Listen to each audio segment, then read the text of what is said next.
Hello aspirants, welcome back to our TGPSC Group 1 daily preparation.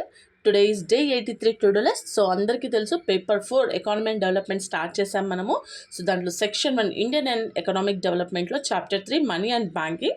So topic non banking financial institutions. So మనం రోజు ఏ topics అయితే చదువుతున్నామో based on the topics 2 mains క్వశ్చన్స్ని practice చేస్తున్నాం కదా. సో ఈరోజు first question, non banking financial institutions have transform the credit landscape in India. Examine their contribution to financial inclusion and inclusive growth. Second question, differentiate between banks and non-banking financial institutions. Why are NBFIs considered both complementary and competitive to banks? These are the two questions and today topics. Try to finish it, okay?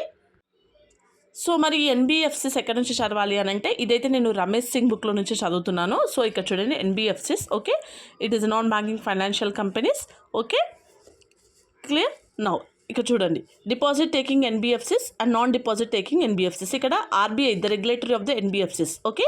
మనకి ఇది prelims point of వ్యూలో చాలా important అనమాట, గుర్తుపెట్టుకోండి, okay, clear. So ఇక్కడ చూడండి, SEBI and IRDA, housing finance company, national housing bank, Nidhi company.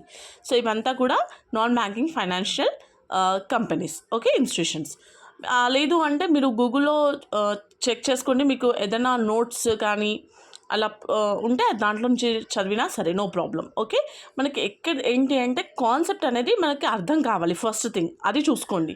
మనం ఎక్కడి నుంచి చదవామా అన్నది కాదు, మనకి కాన్సెప్ట్ అనేది క్లారిటీగా ఉండాలి, క్లియర్. సో అంటే ఇది ఉంటే ఇట్లనే రాస్తేనే మార్క్స్ వేస్తారు అని కాదు కదా మనకి.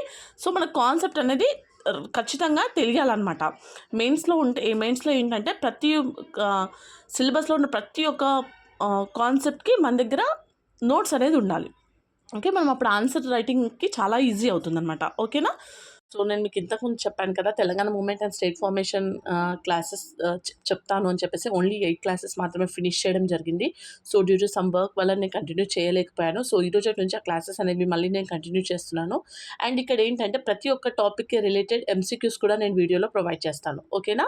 So for daily videos please like, share and subscribe my channel. Thanks for watching.